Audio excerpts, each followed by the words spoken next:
claim that our eyes will just be created a slightly different from what they are. We talk, we see things are not normal.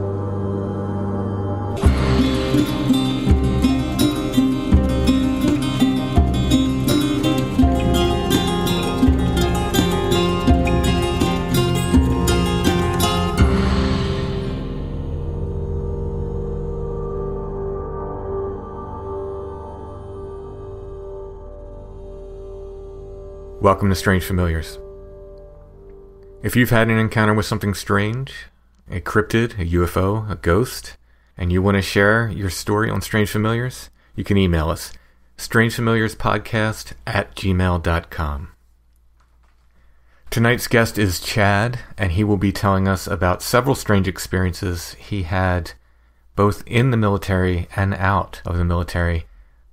Chad was just on Sasquatch Chronicles episode 568, it was called Run Like Hell, and he tells about his Bigfoot and his UFO sighting on there, which we talk a little bit about in this episode.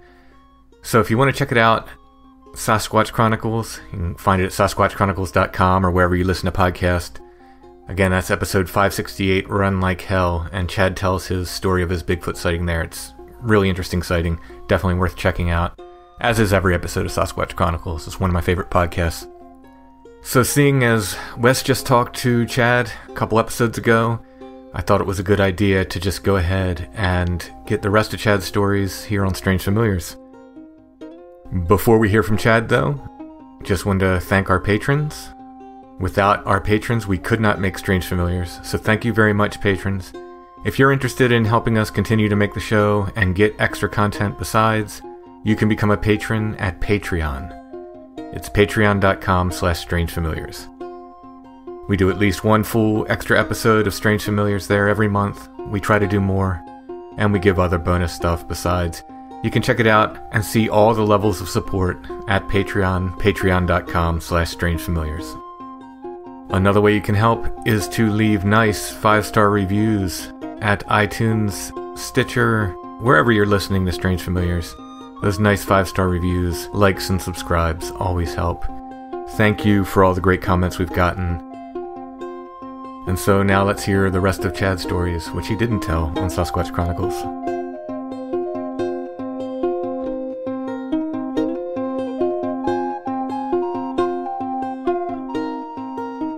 Okay, we're talking with Chad, who's going to tell us some stories. Now, you were just on Sasquatch Chronicles. It was episode...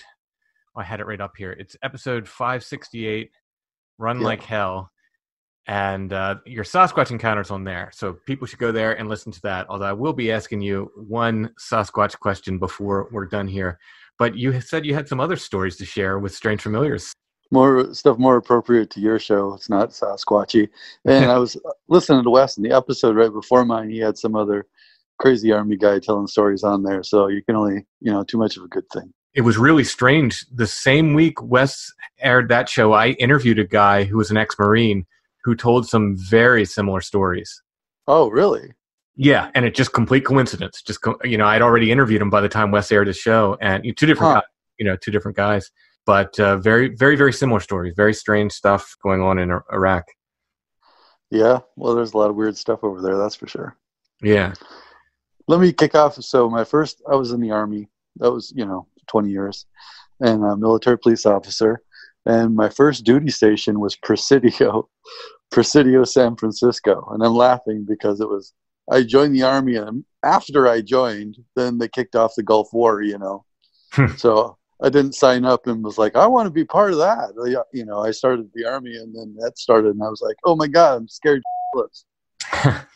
because it's war, Yeah. You're a 19-year-old kid, and it's like, oh my gosh, they're going to send me to war, And I ended up going later plenty, but on that one, I got orders to Presidio, like the dream orders. It's beautiful, San Francisco, and that place was really amazing. And it's no longer a post; they turned it over to the Park Service, so it's part of the National Park System, Mm-hmm. Very beautiful if you ever get a chance to go over there. But one of the things with that place is everyone, when you're working there, they tell you it would belong to the Army, but before that, it belonged to the Spanish, and it's been there forever as a military installation.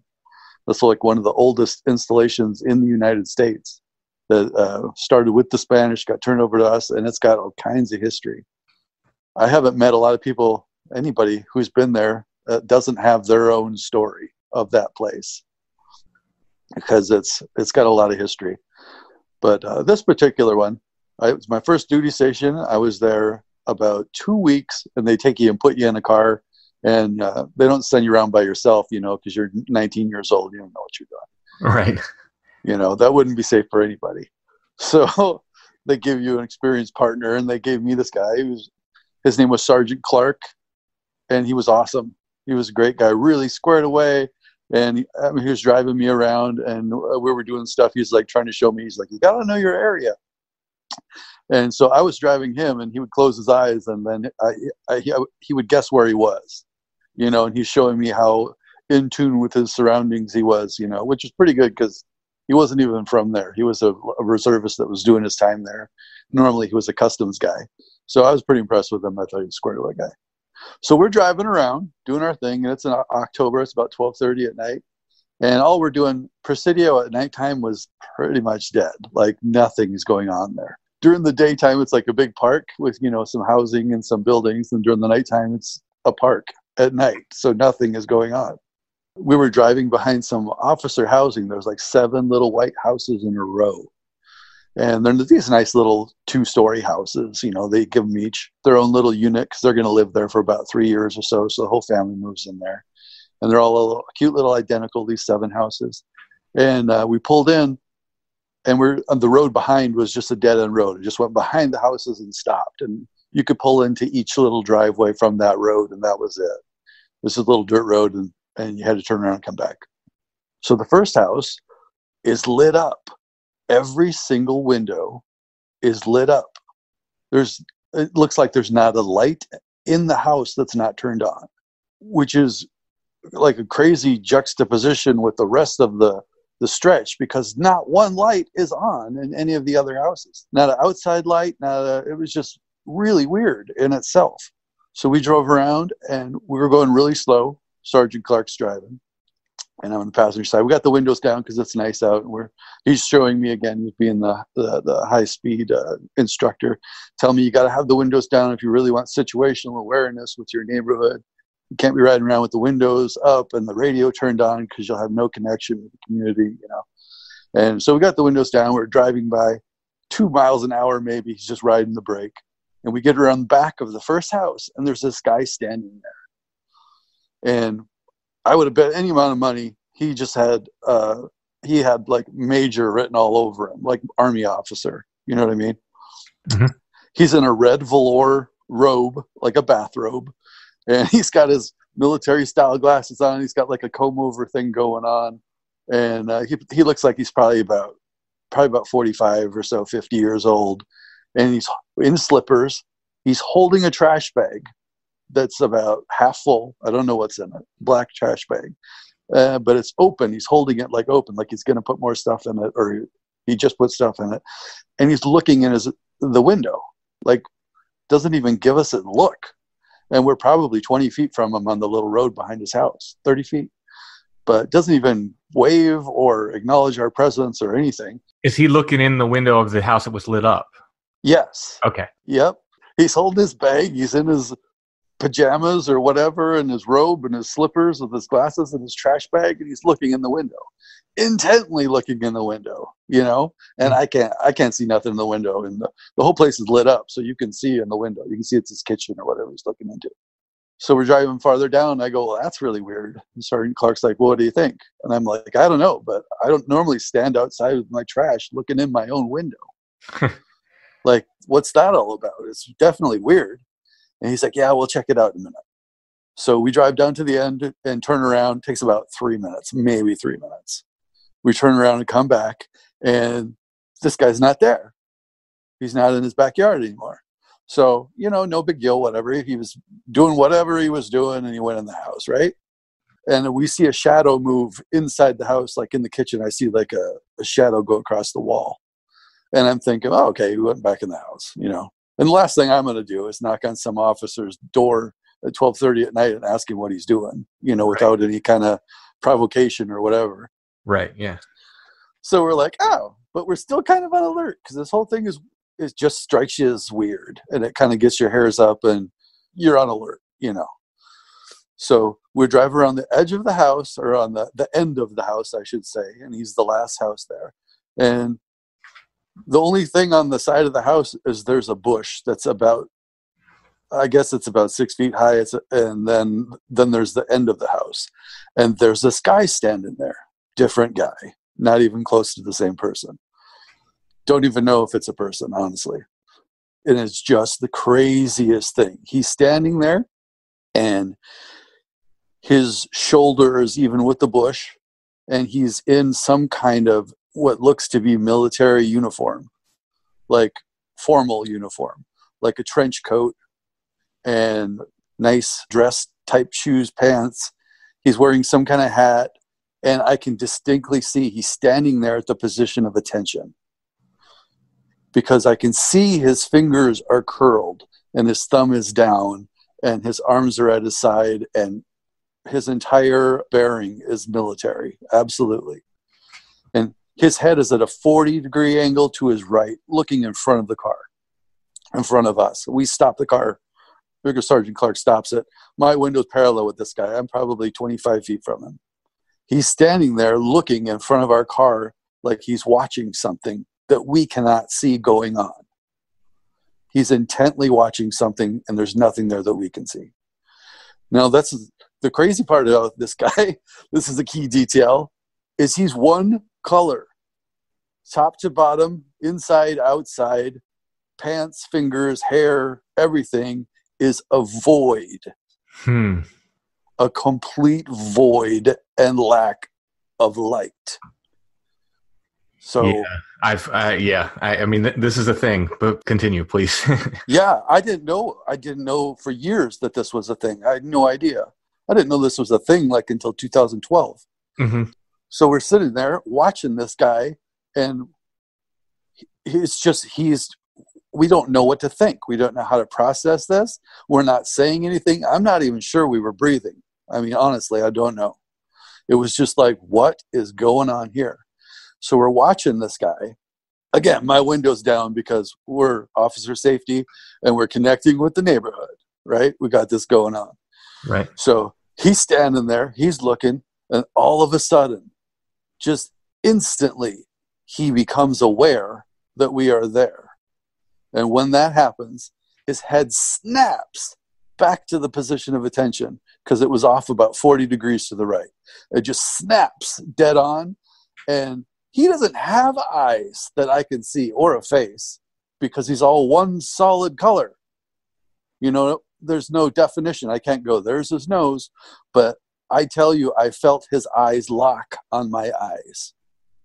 We locked eyes, even though I couldn't see his eyes. Right. And for the life of me, there was a moment there when it felt like he recognized me.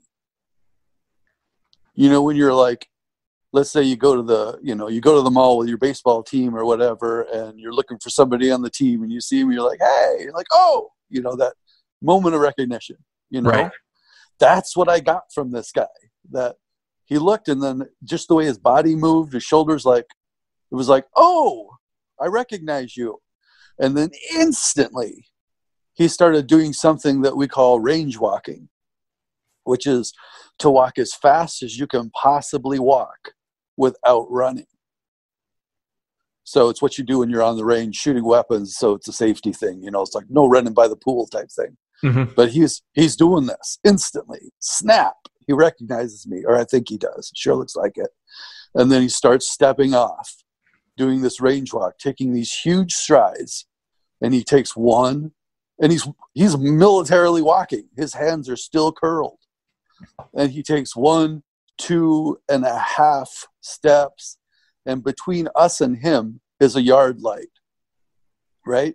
And it's well lit. It's not a dark night, like really dark. He's got a white house silhouetting him. So there's no question as to where he is, what he's standing, what he's looking like. He is a solid entity.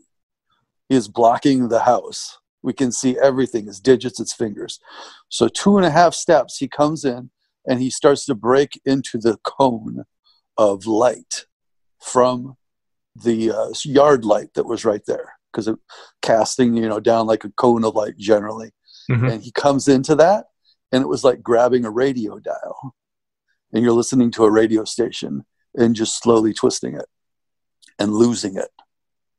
And he walked at us, and we could see him, and within the matter of a step, that full swing of those huge steps that he was taking in a big hurry to get God knows where, to do God knows what, he faded.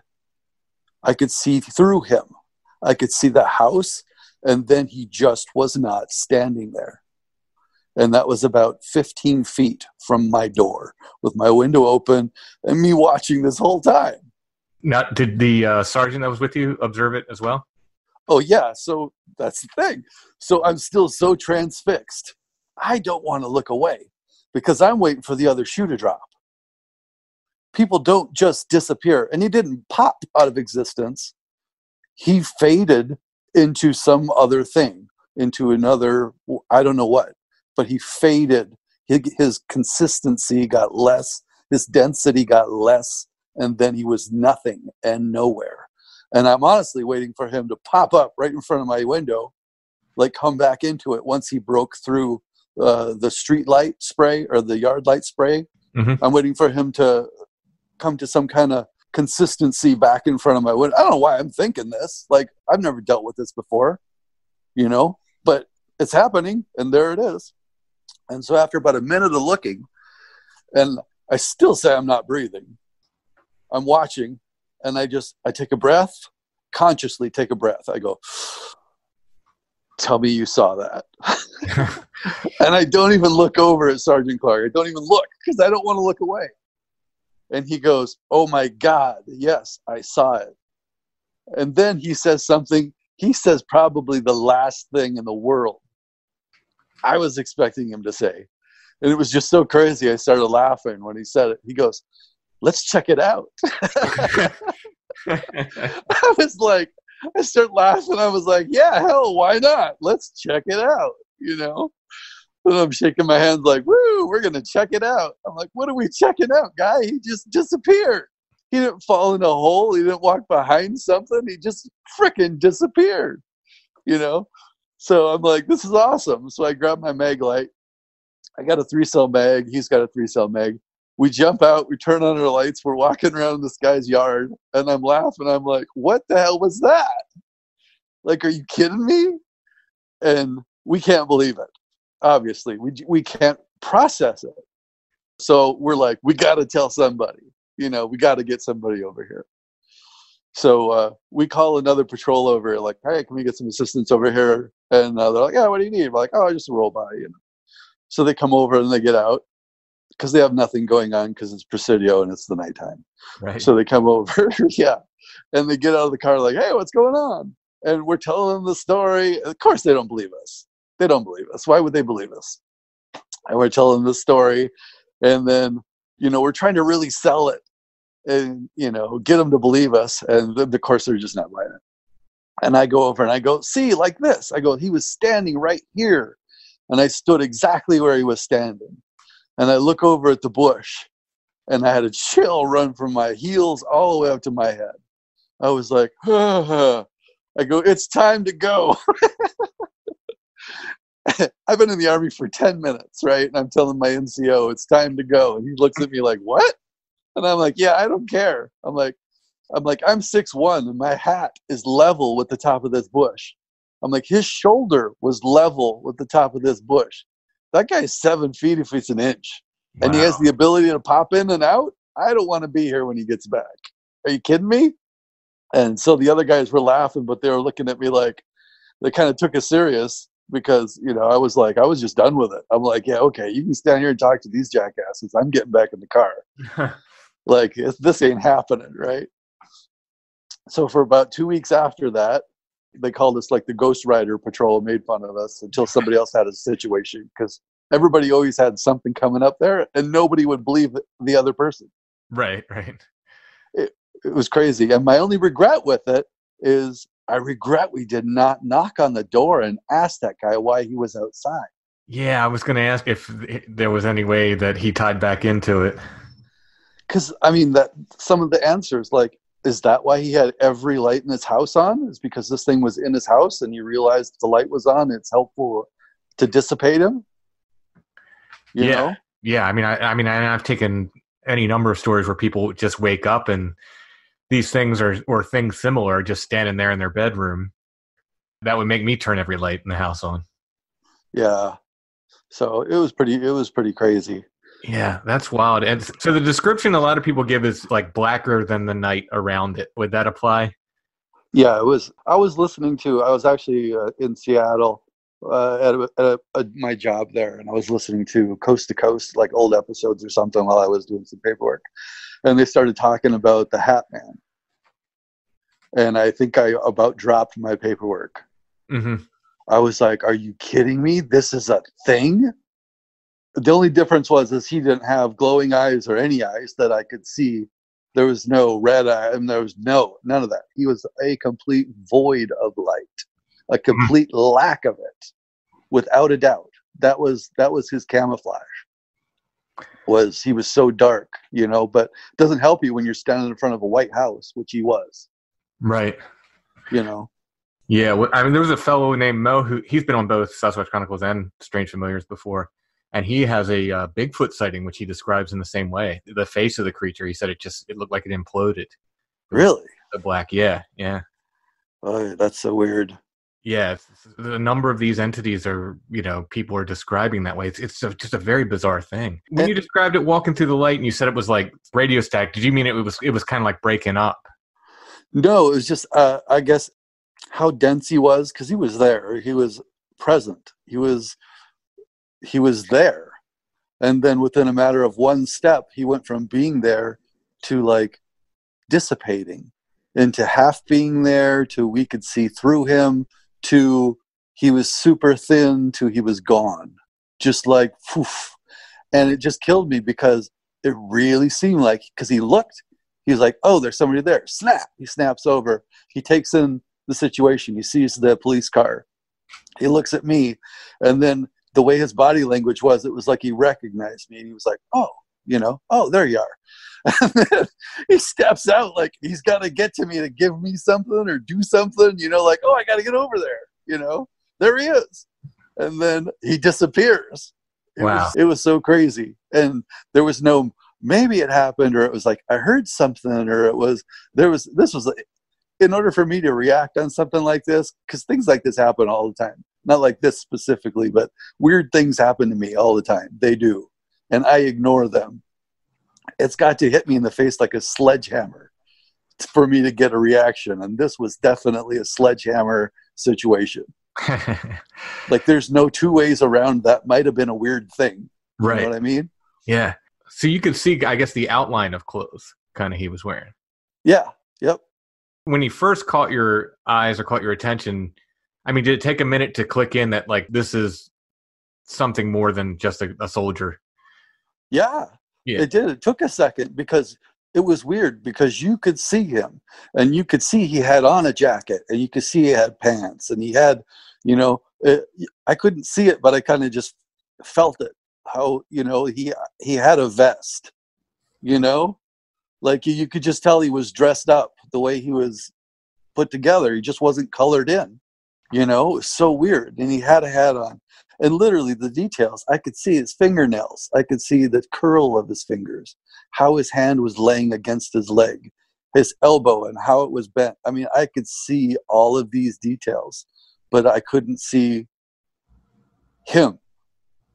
I couldn't see like I say, he wasn't colored in. He was a lack of any light. Wow. A void of it. And that's why we didn't even speak. He just stopped the car.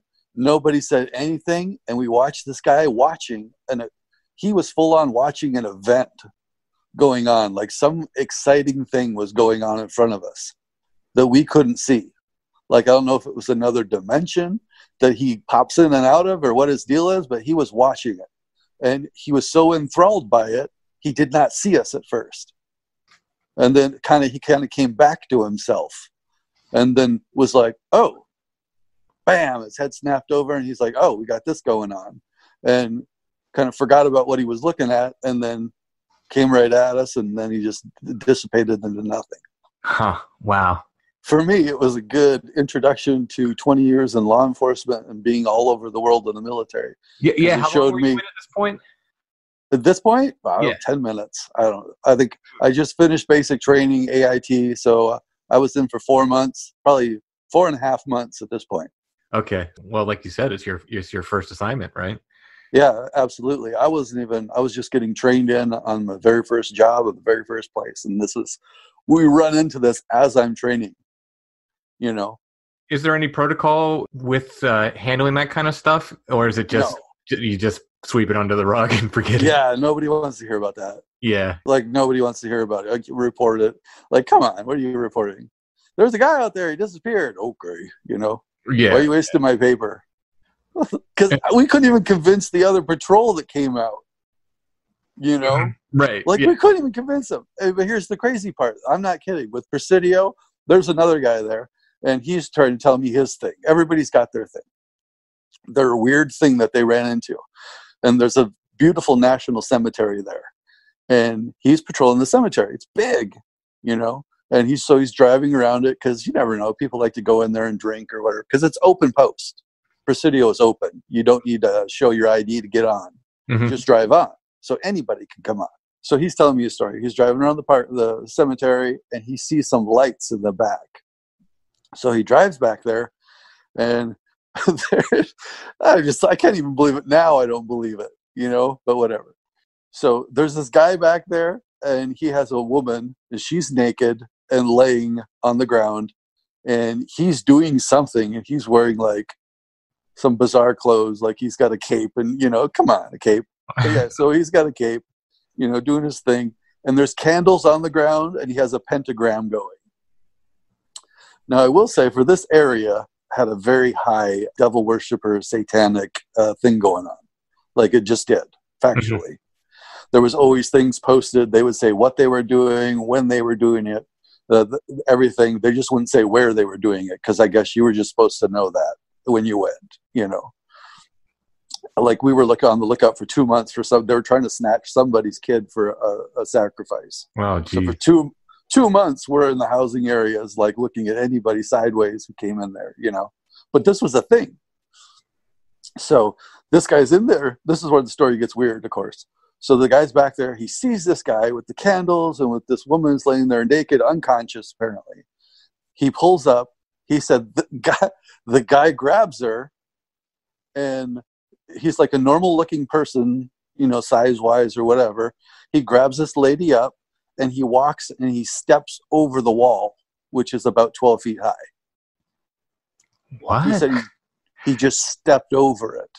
Like all of a sudden his legs were capable of just stepping him over the wall. Wow. And disappeared with the lady. And I'm like, you're so full of it. There's no way. I'm not believing this, you know? And then so he took me to the evidence room and showed me the evidence. He took all the candles and he did do a report, you know? And I was like, I guess, you know? Yeah, right. But that was common for Presidio. Everybody had a story. I mean, they just did. I'll give you one more. Do you want to hear one more? Sure, yeah. Okay.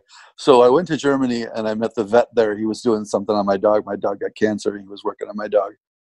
Somehow it came up. He was at Presidio, unprovoked. You know, I didn't say anything to him. He was like, oh, Presidio, that place is so messed up. I'm like, well, what do you mean, Doc? And he's like, when we were there, what happened was if the MPs found lost animals, which, you know, we do, we find lost dogs and this and that or whatever.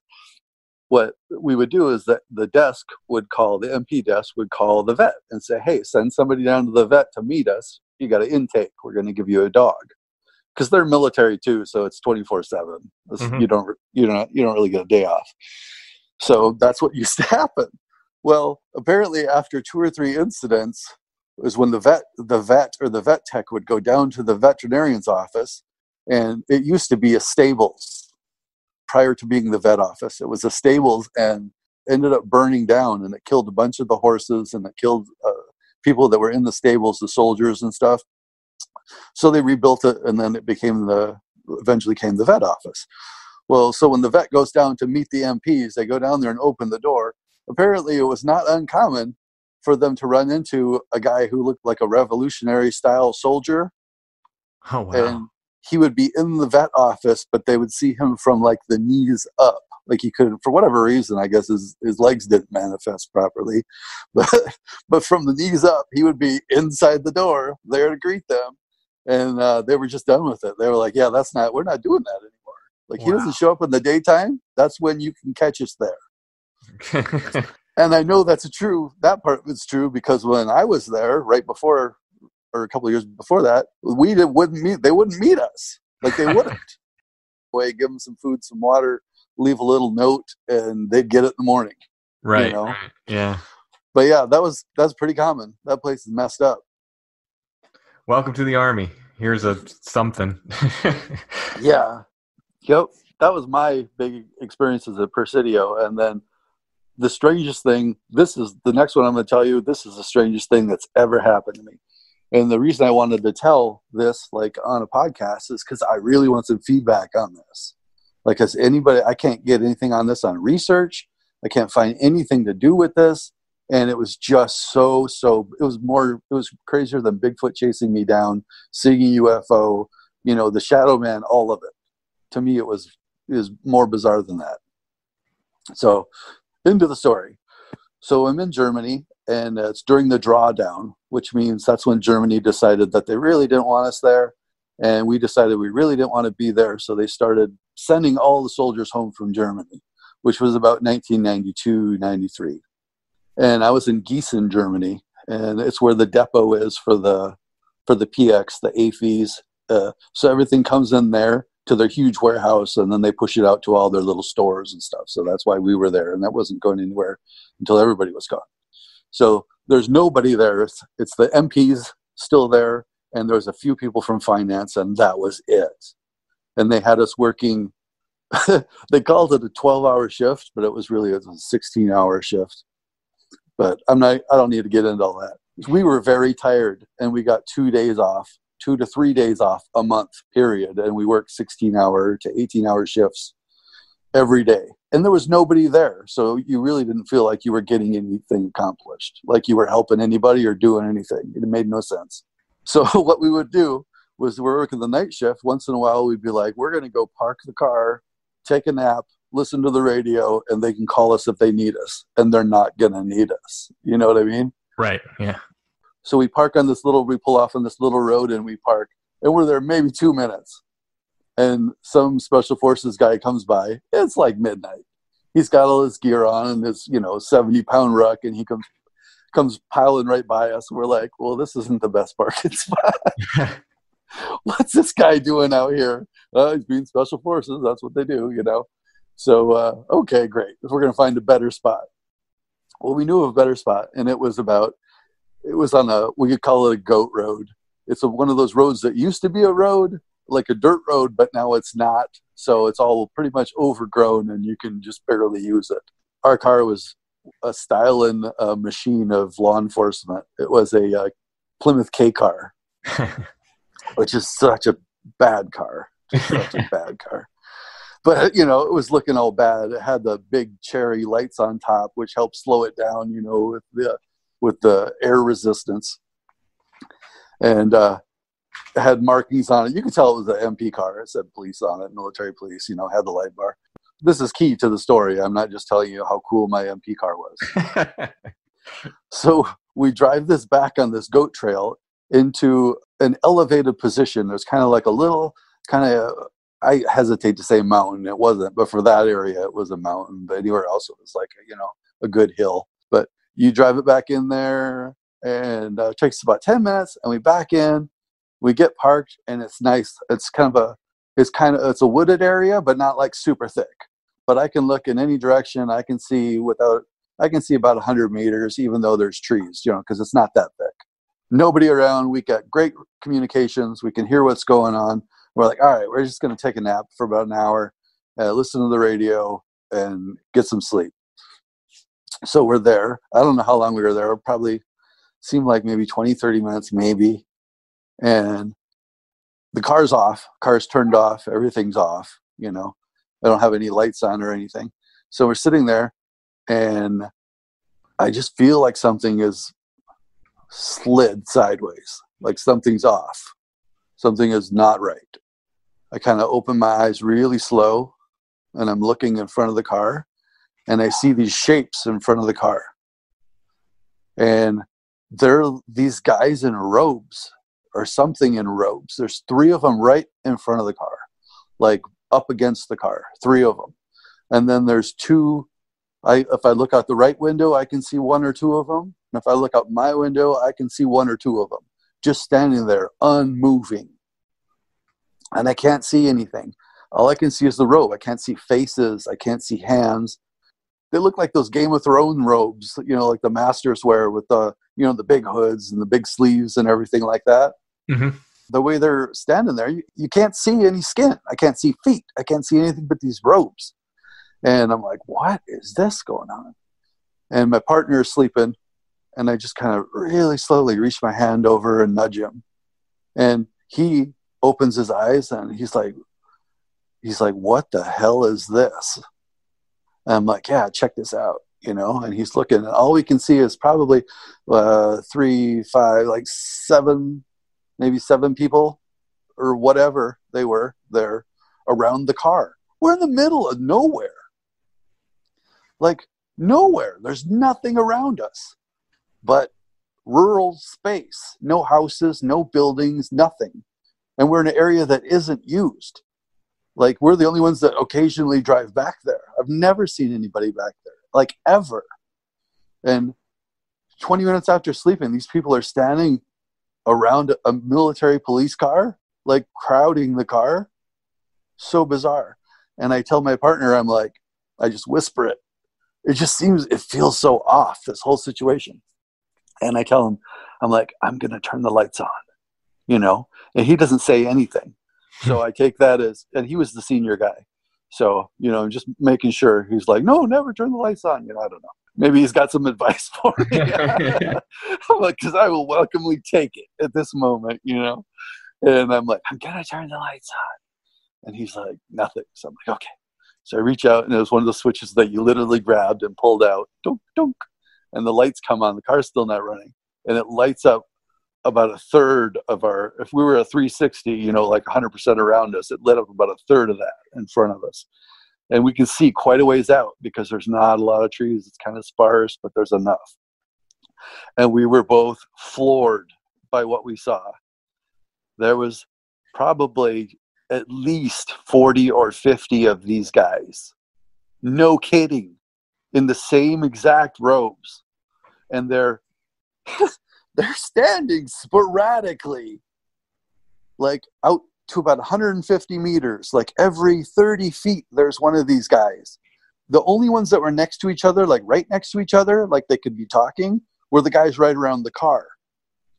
And then everybody else was by themselves, standing alone, facing the car. Wow. Without moving. The second I turned the lights on, I was in the middle, again, this is pertinent. I keep saying I was in the military, but it's pertinent to the story. But moving soldiers, moving a lot of people is something I've done a lot of, right? Mm-hmm. Point A to point B, dismounted movement.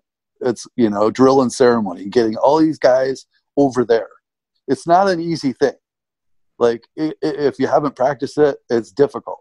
Well, somehow all of these guys got into position almost perfectly, like asymmetrically from each other, not one person next to the next, all facing the car at the same angle, not one of them moving an arm, a leg, a head, anything, the second I turned on the lights. That's the part that, honestly, I was like, how is that even possible? Yeah, then, you'd think your arm would go up if you were standing in front of a car and it's dark and the lights come up. Going to cover your eyes. Automatically, like, oh, let me block my, nope, yeah. Not even, no movement, zero movement, all the way out. None of them moved, right?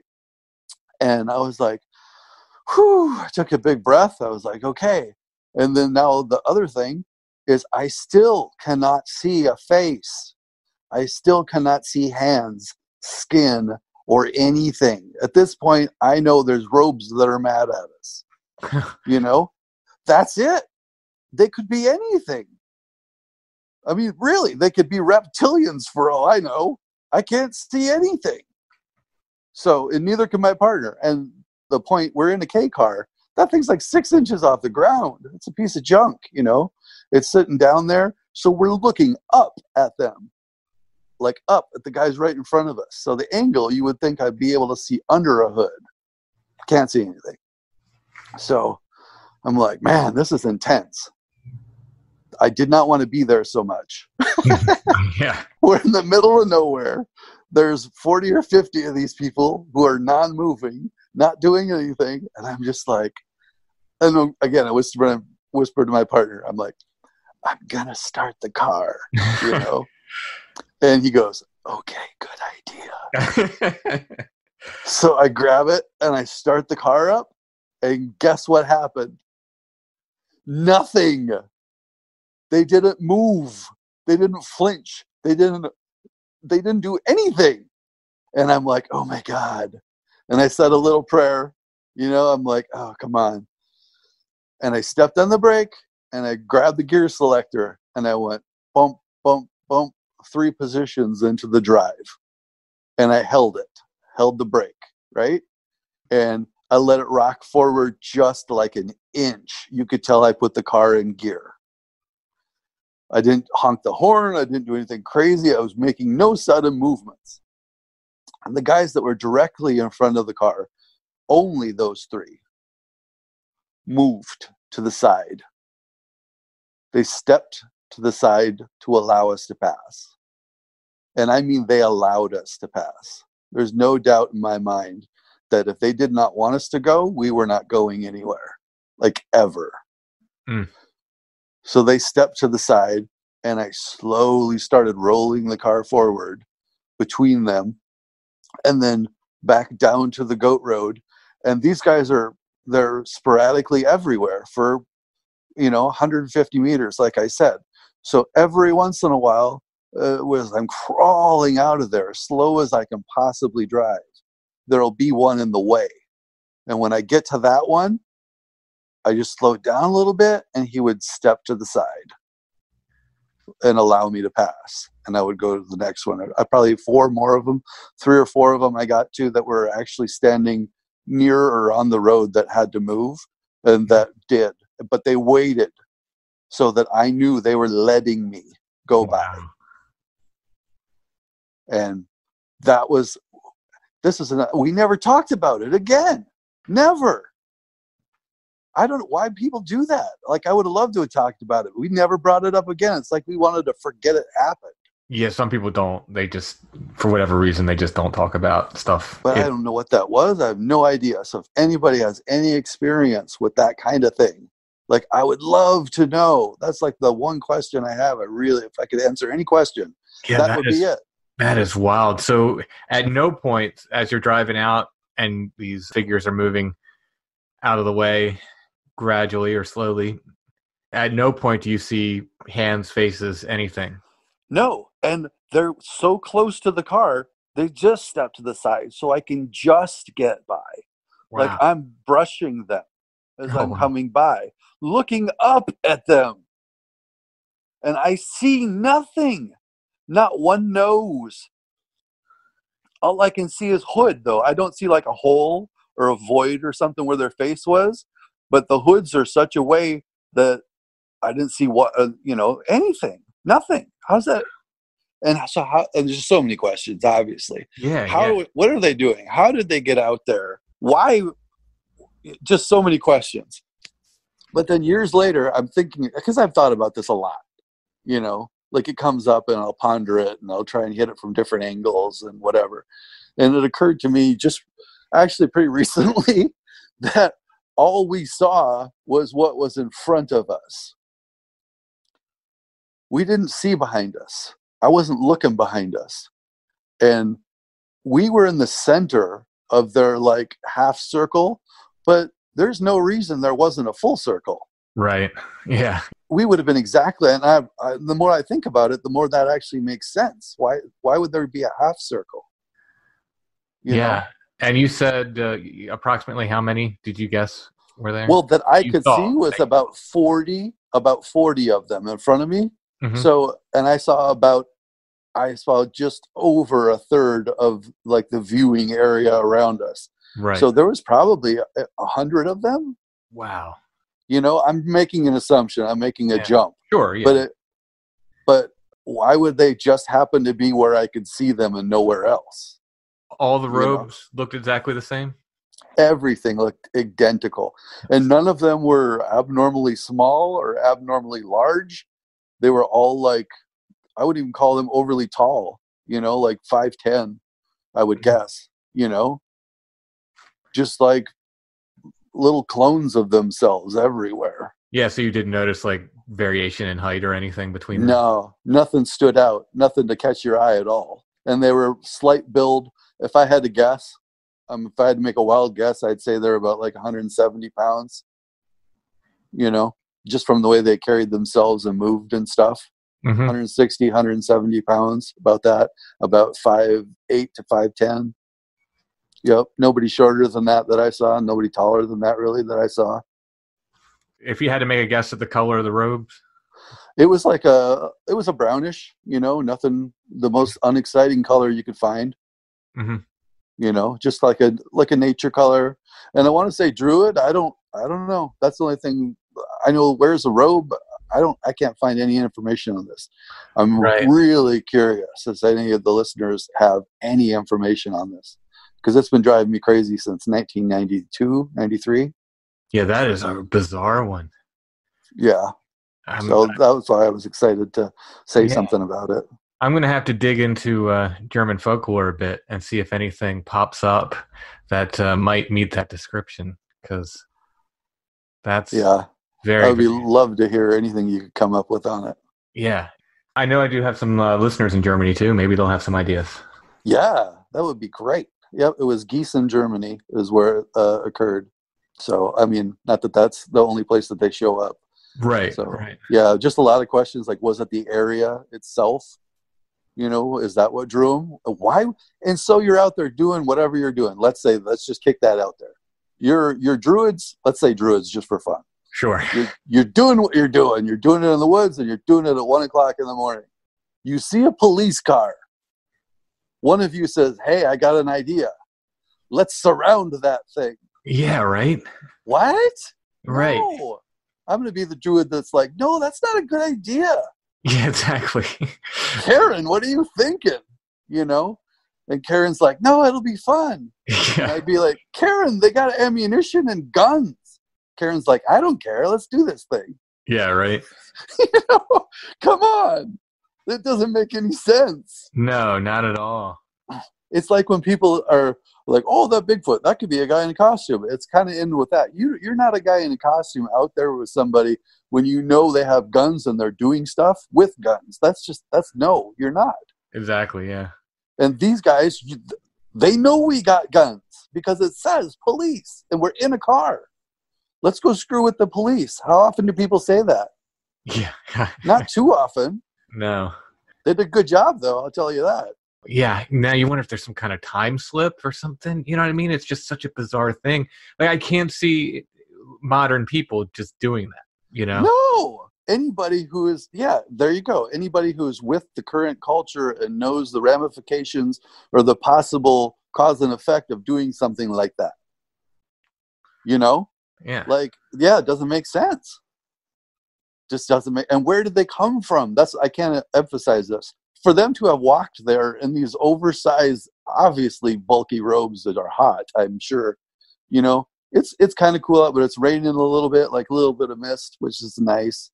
So they would have had to have walked at least 5 miles from any kind of structure or parking area to get there through the woods. I don't know, maybe it was a bunch of special forces guys, and that's what he had in his rucksack, was this robe. I could see them doing that. Like, oh, we're going to do this thing. Yeah, I don't know. Too bizarre. That's a wild one, though. Man, yeah, but I'd love to hear anything. Tight butt cheeks driving out of there, I'm guessing. Yeah. We drove out of there, and other than, I look back on it, and I'm thinking, how do you not talk about that? How do you not bring that up? And, hey, what was it? Not one time. And he was a friend of mine too. The guy was like, and it wasn't like I never talked to him. I went to a concert with him. Me and my wife and him and his wife went to a concert. The time we saw Guns N' Roses when they were in Germany, it was great. Yeah, we never brought it up again. I don't want to. I'm not going to go into the story, but you know the UFO story I told on Sasquatch Chronicles. Yeah. Yes. Well, what I didn't get into was something that happened about 2 weeks after that, and I can tell you quick if you want to hear that. Sure. Yeah. Absolutely. It's just one of those things. Weird things happen to me. Like people are, oh, weird things follow me. They do. I ignore them. So for people who didn't listen, you were young when this happened, right? You were a kid? Yeah, 11. I was 11 years old, and basically just quick, I saw a UFO in the sky right over top of me. It was sitting there, and then it took off super fast. But about 2 weeks after that, so I'm at home, and we're in northern Minnesota, 30 miles from town, maybe 20. I always said 30. My parents probably made that up just to make it sound like it was farther. But we're like near an Indian reservation, the White Earth Reservation. And my dad was building a house out there. He was a jack of all trades. He could build anything. He was a drywaller, professional, and then also a carpenter. But he decided, that's it. I've made enough money in my life, which was a horrible decision. But he bought 80 acres, and he said, I'm building a house. I'm going to buy this crappy house, and I'm going to turn it into a good one. So we got this little house, and he built it up. But so anyway, we're all in there. So it's my mom, my dad, our dog, my sister, and her boyfriend is there. She's much older than me. She's, I think, 19 at the time.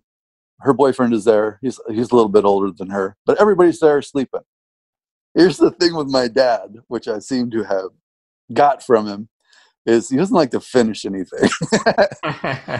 Right? So he's got this house built, and I swear to you, the most unbelievable part of this entire story I'm telling today, there was not one door inside of that house. Not one bedroom door, not one bathroom door, nothing. It had exterior doors only, and you just never did get around to putting actual doors inside the house. So I'm laying downstairs in the basement sleeping, and my parents are 2 levels up. It kind of goes up, split level. So, but they're 2 levels up, and next to them is the bathroom. And that's the other thing that's unbelievable. We only had 1 bathroom. This house had like 13 rooms with no door on it. So good times. Anyway, so I'm down there sleeping, and I hear the bathroom vanity from downstairs. As I'm laying there, I hear it open, and then I hear it go bum, bum, bum, bum, shutting. You know how it shuts and then just kind of like jumps when it hits? Mm-hmm. Yeah, I hear that. I'm like, okay, great. Well, it keeps doing it and doing it and doing it and doing it over and over. And I'm like, what in the hell is going on up there? Like, I'm the youngest guy in the house. I'm like 11 here. There's so many more adults that should be addressing this issue. You know what I mean? Right. Yeah. Like, why do I have to get out of bed and be the adult here? I do not like this. But it won't stop. And it's continuous. Opens up, and then boom, boom, boom, boom. I'm like, oh my God, it's not stopping. So I have to do something. This is killing me. So I walk upstairs, and I get right outside of the bathroom door. And the lights are on in the bathroom. They're on. But there's like a ledge, and I'm up against the ledge, and I can't see in the bathroom. I have to go around, the little ledge to like go through the doorway. And what I can see is my parents' room right across from the bathroom. If you go out the bathroom and make a hard left, my parents' room is right there. And I can see them sleeping in bed with the dog. This doesn't make any sense. My dad's a Vietnam vet, and he's not like a super nice or a super strong sleeper, you know? Mm-hmm. Unlike myself, I can sleep through anything, including a mortar attack, and I've done that twice. But anyway, so my dad is sleeping there with the dog. Nobody's alerting. Nobody's waking up. Nobody's doing anything. And this thing keeps going, continuing. And I just can't bear this. I'm like, are you kidding me? So I'm like, I have to eliminate every possibility here. So I go downstairs. I don't go in the bathroom. I go downstairs, and I go in my sister's bedroom. And I look, because, she can't shut the door because we don't have any. So I go in there, Is she sleeping? She's in bed. Her boyfriend's in bed. He's sleeping. I'm like, what is this? And her boyfriend was an Indian. And I'm thinking, man, aren't Indians supposed to be on it? Like, aren't you supposed to be like battle ready guy? You know, not so much. So I was like, man. So I go back upstairs and I go outside the door and I'm sitting there. And the entire time, that probably took me like, 3 or 4 minutes to do that, right? This has not relented. At this point, it's been going on for about 10 minutes straight, one after the next. Opening, slamming, opening, slamming. And this is the part where I'm going to probably disappoint you with the story. But so I get there and I'm there and I'm like, I feel like right on the other side of that door, right through the doorway, there's no door, but right around there, about 6 feet from where I'm standing, is like a life-changing decision. You know? Like if I walk around and see what this thing is, it's like it's there for me. Mm-hmm. Because nobody else is alerting. Nobody else can hear it, which is ridiculous. They can't hear it. They're 15 feet away. It woke me up in the basement. So this thing is here for me. And I start thinking, I feel like I'm being manipulated. Like it chose me. It's messing with me. It's doing this. It's forcing me to come in there and make contact with it. And, I was like, you know what? No, I'm not gonna. I was like, like a complete defiance of the situation. Like, oh, you want to do that? I'm like, no, I don't want to know what's in there. Not that bad. I don't know. So I went downstairs. I got back in bed. I put the pillow over my head and I forced myself to lay there until I went to sleep. No one in the morning said anything like, did anybody hear that in the bathroom, etc.? I did. But you did. No one else did. No one else. No, but did you hear that last night? No, what are you talking about? And I'm sorry it's an anticlimactic story. No, but I get it. And I just felt being manipulated. And I was like, no, I'm not going to be manipulated. The way you describe it being for you and other people not hearing it, I've told my own abduction story a million times on the podcast, so I'm not going to tell it again. I quote unquote abduction. I don't think I ever left my bed. I think it was some kind of out of body experience, perhaps. But in any case, I screamed at the top of my lungs. I think 2 times, and I was in a house full of people. Full of people. No one heard me. Are you kidding me? No. I very sheepishly. So I was living in. I was in college at the time. I was living in my girlfriend's mother's basement. So I was kind of living in a room down there. Her whole family lived upstairs. So my girlfriend did, her mom, her dad, her grandmother, 2 of her brothers lived there at the time, I believe. Nobody heard me. I went up, around breakfast time, like very sheepishly, like ready to apologize because I don't have a quiet voice when I need to be loud. And I absolutely screamed at the top of my lungs. They were like, what are you talking about? And I was like, how could you have not heard that? How could you have not heard that? So you jogged something. You jogged something that I had forgotten about. I don't know what it is or what was related. It's a short thing, I'll tell you. Sure. So I was 19 and I think it was just before I went in the Army, or I came home for leave and I was going to get married. It was like right in there. But this was 1990. This happened. But anyway, so I'm laying in bed with my soon-to-be wife and I woke up. I didn't know any of this. She told me about this the next morning. She's like, last night, what happened? And I'm like, what are you talking about? And she said, you sat up, like straight up in the bed. And she said, you started talking something. She's like, you were talking a language I've never heard before. Oh, wow. She's like, you were just going and going. And she's like, it was not a made up language. I could tell it wasn't made up because I heard repeating syllables and, the vernacular and how you were expressing yourself. She's like, I could tell it was an actual language, but I've never heard it on TV. I've never heard it. And I don't remember any of this. I don't remember doing this, talking to anybody, sitting up, none of that. I don't remember doing that before or after. And for whatever reason, just going on the 2 shows and thinking about this stuff, because you kind of like self-examine. I try not to think about it all the time, Mm-hmm. I just go about my life and do my thing. But lately I've been kind of reviewing and trying to come up with some answers. And so she's now my ex-wife. I sent her a thing. I'm like, hey, do you remember that time you told me I sat up? And she's like, oh, no, I don't remember that at all. You know, I'm like, I mean, I know it was like 1990, forever ago, you know, before the dinosaurs. But I was really hoping she, you know, could. But I remember her telling me that it was a language. I was speaking it. I was very adamant. I had a lot to say. I did it for about a minute or two. And then she's like, then you just laid down and went back to sleep. Like nothing happened. Yeah, that is bizarre. The question I had regarding your UFO thing was, after you saw it, I know you said you were riding your bike, you're getting ready to go swimming, right? Yep.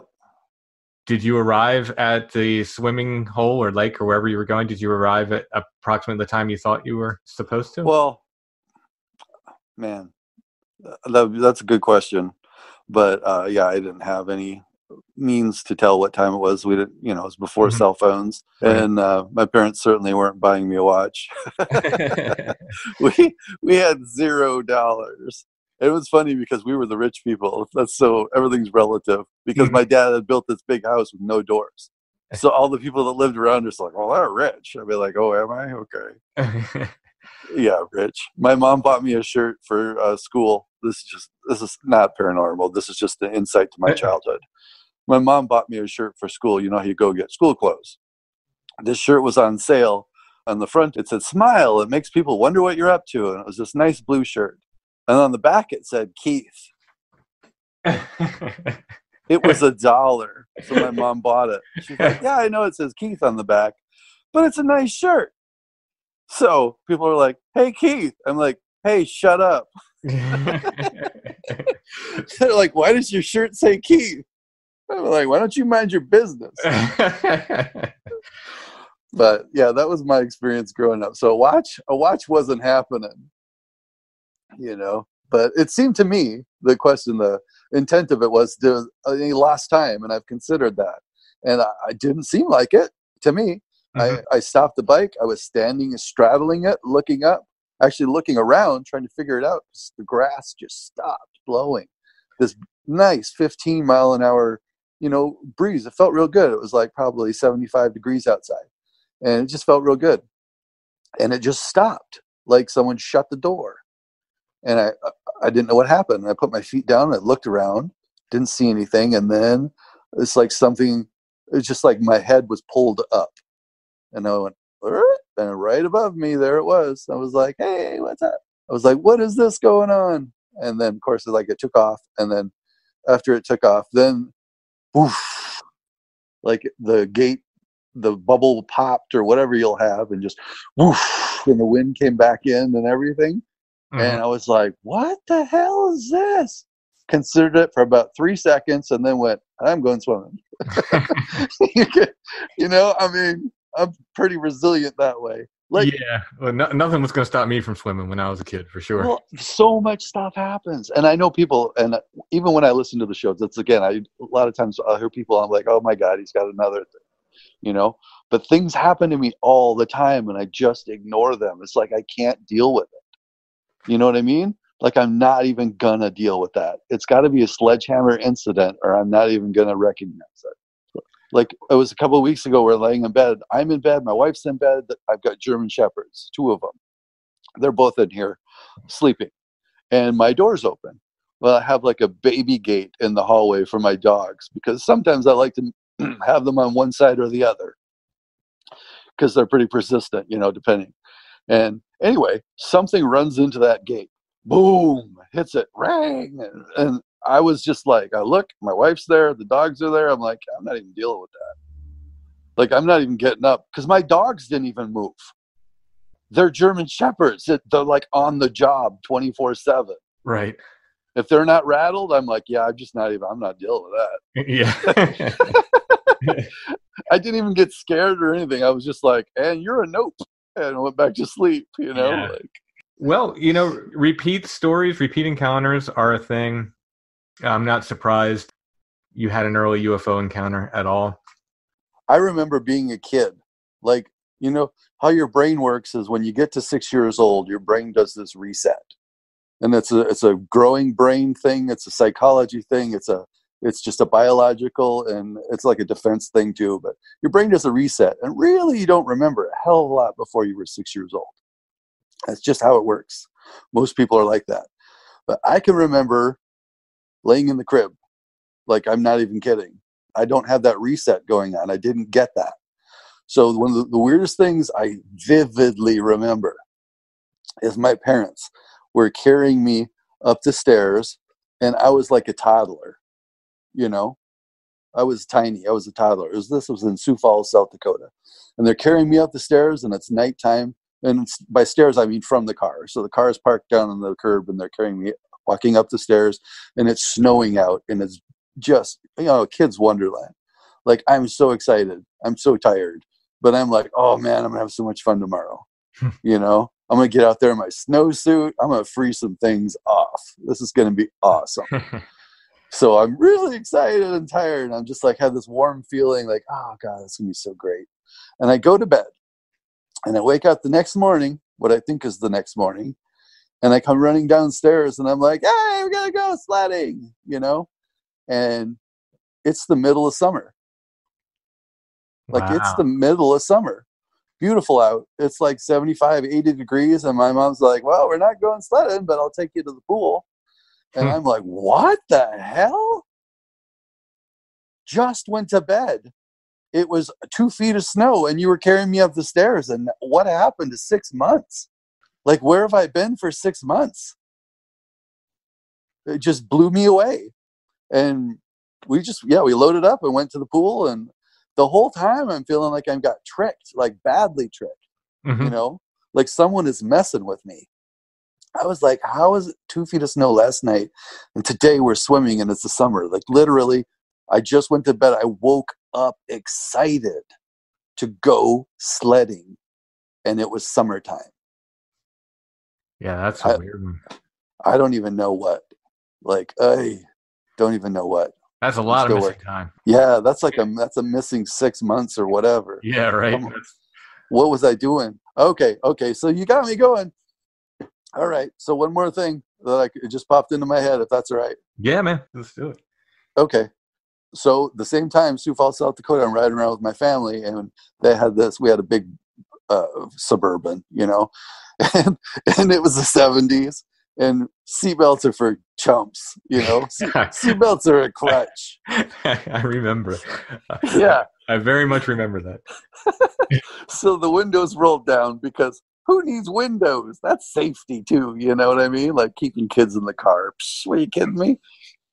So windows for the air conditioning. That was exactly. Yeah, right. That's what was going on. That's what my dad used to call it. 440 air conditioning. There's 4 windows down, 40 miles an hour. Yeah. Well, it worked. So we had them down, and we're going. It was me and my mom and my sister in the car, and my mom's driving, obviously. And it had those big trailer mirrors on it, with the bars that come out. And I had my hand out there, and something got in my head and said, hold on. Like, it said, hold on for all you're worth. You know what I mean? Mm-hmm. And I'm like, I just did. I grabbed both hands. I grabbed onto that mirror thing, the trailer mirror thing. And my mom went around the corner, and my door came open. And I was hanging off the door, like by the mirror. Like, I was dangling there. And if I wouldn't have done that, I would have tumbled into the intersection, and my mom would have ran me over because she was going around the corner. And, I just would have. Like, that's what would have happened. But something, oh my God, I don't know how much time you got, but I got one more story. Yeah, bring it. Okay. So this is the other time I was saved by something in my head. So I wasn't expecting any of this, by the way. I planned out like only 2 stories here, and this is just like triggering stuff. So I'm 16 years old. I'm riding to the lake. I'm on my bike again. Trouble on the bike. So I'm riding along. I'm a few blocks from the beach where we lived in Minnesota. This is actually Detroit Lakes, Minnesota. Is where I went to school and grew up and stuff. Anyway, so we're going there. I'm going there. I'm riding to the beach.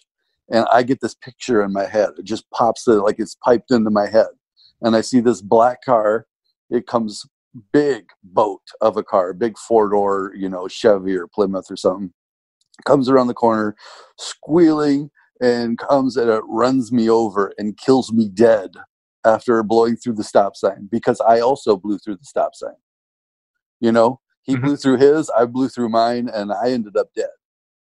And I was like, what was that? I mean, it was like Mediacom color 4K in my head. I was like, what? And then about 10 seconds later, there's my stop sign. And I was like, and I hit the brakes and I stopped at the stop sign. And here comes that car. No joke. That black car comes around the corner, blows through his stop sign, and goes right through the intersection. The only thing is I was thinking, I could have made that. That's actually what I was thinking at the time. I was like, I could have made that. Come on. You know? But then I was like, how weird is that? Yeah. The exact same car coming through at Mach 5, just like he had in my Mediacom, brain piped, vision that I was given. I saw a talk by a guy. His book's called Time Loops, and I'm going to blank on his name. This was at Fort Fest in Baltimore this year. And basically the idea is that the brain is essentially a quantum computer, and we're getting information from other times at all times. And his talk was on precognitive dreams, so basically why people are able to dream the future sometimes. Very, very interesting. You wonder if you weren't given some sort of, like I say, like some sort of future knowledge or some sort of, view into the future or something in both those situations, if your brain wasn't somehow able to access that information. Okay, I got one last thing for you on your time loop, but this was a big one. I can't believe I forgot about this. So I was in the Army. Again, it was after the Bigfoot thing, I think by about a year. And so 1997, and I'm living in Germany, but I'm not, right? So I go to bed, and basically I'm like here now. Okay? So this is the part where people, if you know me and you're listening to this, I'm sorry, I'm not crazy. Just ignore it. Don't talk to me. So I'm happy and I'm out of the Army. I've retired from the Army. I've done my thing. I'm married and everything's good. Everything's fine. Like it is right now. I got no complaints. Really, I don't. And I woke up, going to bed tonight, right? And I woke up and it's 1997 and I'm in Germany and married to my first wife. And that was my reality. I woke up pissed off in 1997, that day. I remember the day. I woke up and I was like, what the hell is this? Man, I was depressed big time for 2 weeks because I had to redo everything. Right, yeah. Everything. I'm like, are you kidding me? I knew that I wasn't supposed to be there, and I knew I had done it. But what really particularly irritating was I couldn't remember what I had done. Everything was sort of for the first time, but kind of boring because I know I had done it before. I don't know if that doesn't make any sense, but I'm telling you. It does. Again, it's almost like you're somehow accessing, like I said, that quantum computer. I see it as possible. You know what I mean? It's a shame we can't control it in any way. It was not.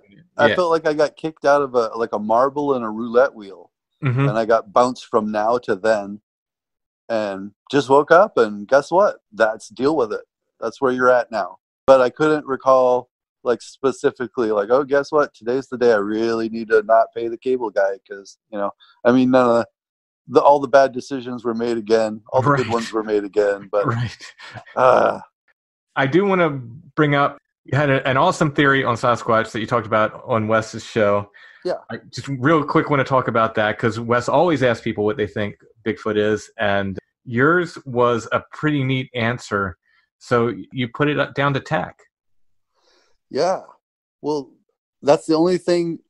I've read a lot about him or whatever, but my personal experience, and I was trying to figure out what was going on. Just the very short version, he ran next to me for 3 miles, about 25 meters away to my left. And he turned out to be about 10 feet tall and cream colored. And not just running next to you, he matched your footsteps. He mirrored me. Yes. Mirrored me identically.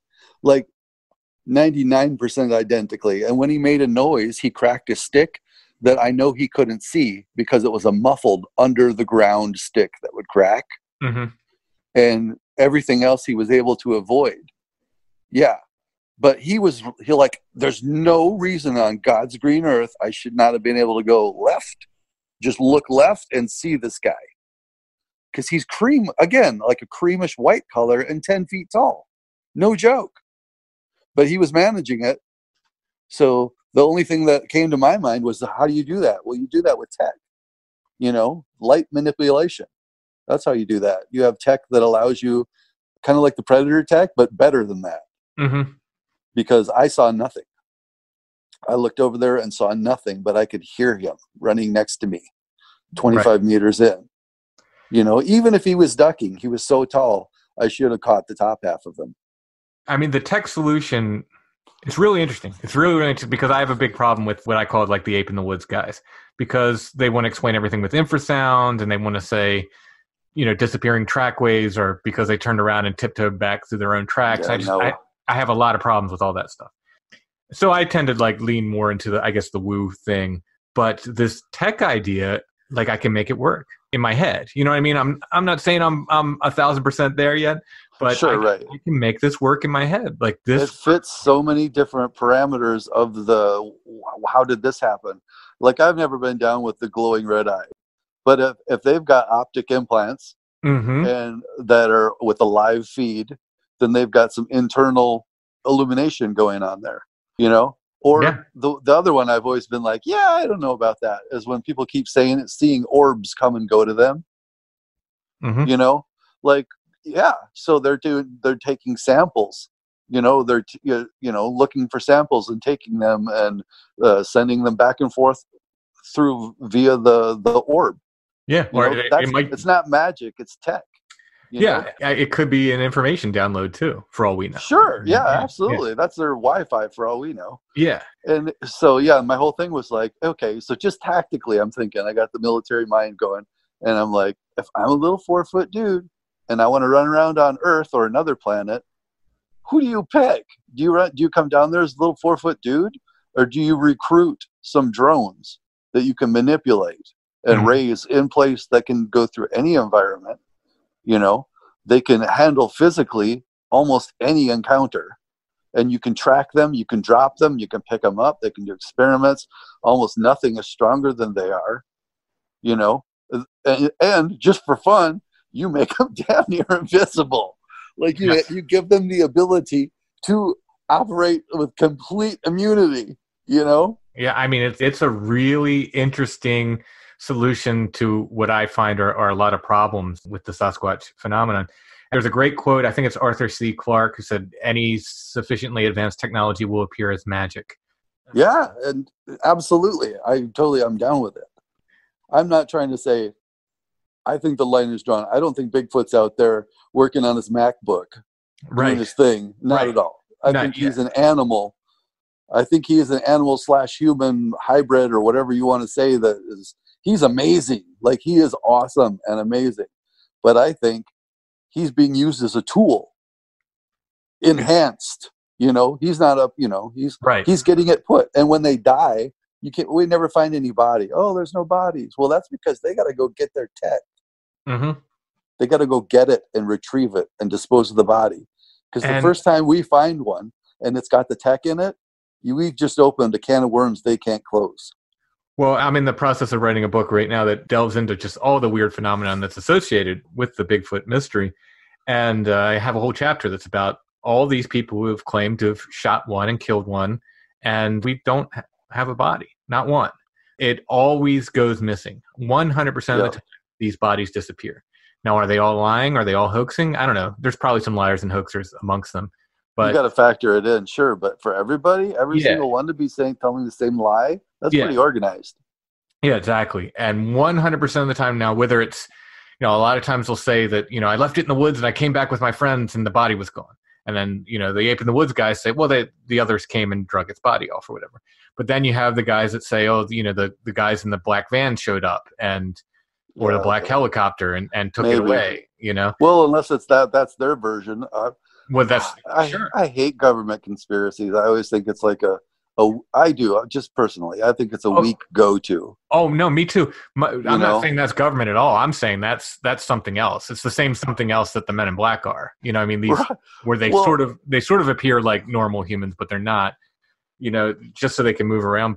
If these things have been around forever, by these things, I mean, if it's the aliens and it's their tech, they've been around forever because I've gotten the same reports, you know, or similar ones. Yeah, that's the thing that stops us up for some reason. We are so arrogant. Mm-hmm. We think if we don't have the tech or can't conceive of it, then nobody has it. Yeah. You know, they've been here for thousands of years. Mm-hmm. They've had tech. They're flying around in little aluminum cans from here to God knows where. You know, they're ahead of us, guy.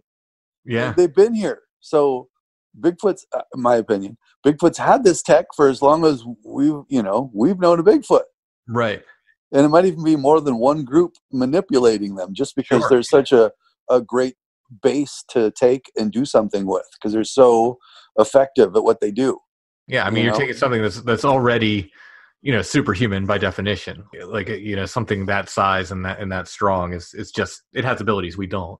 Yeah. It's and like then if you're totally usable. If you're augmenting that, then hey, again, I don't know, you know, it's speculation, but it's a neat theory. I just really liked it, so I wanted to touch on it while I had you.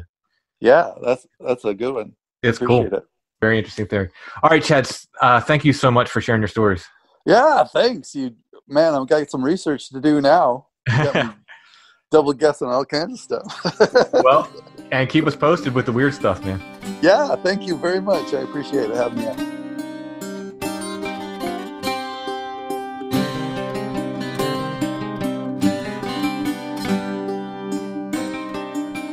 Thanks for listening, everybody. We will be back next week with another episode of Strange Familiars.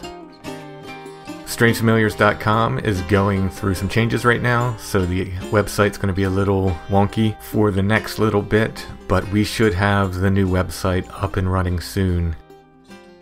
If you can't find episodes there, you can always find us on your favorite podcatcher, and we will have StrangeFamiliars.com fixed as soon as possible.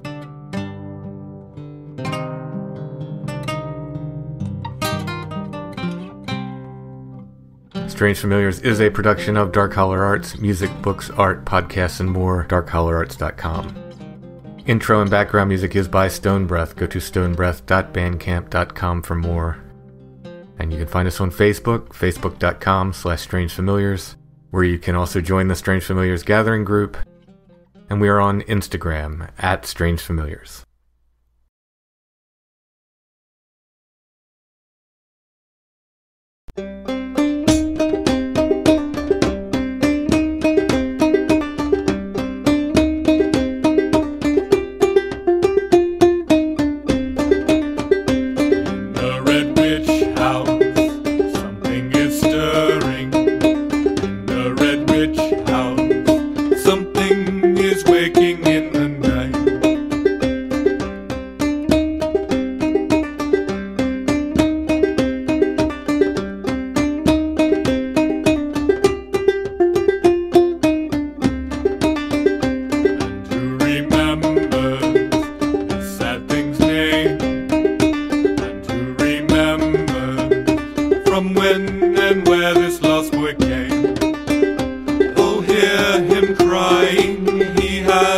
Left alone, he's only calling for the mother he's never known.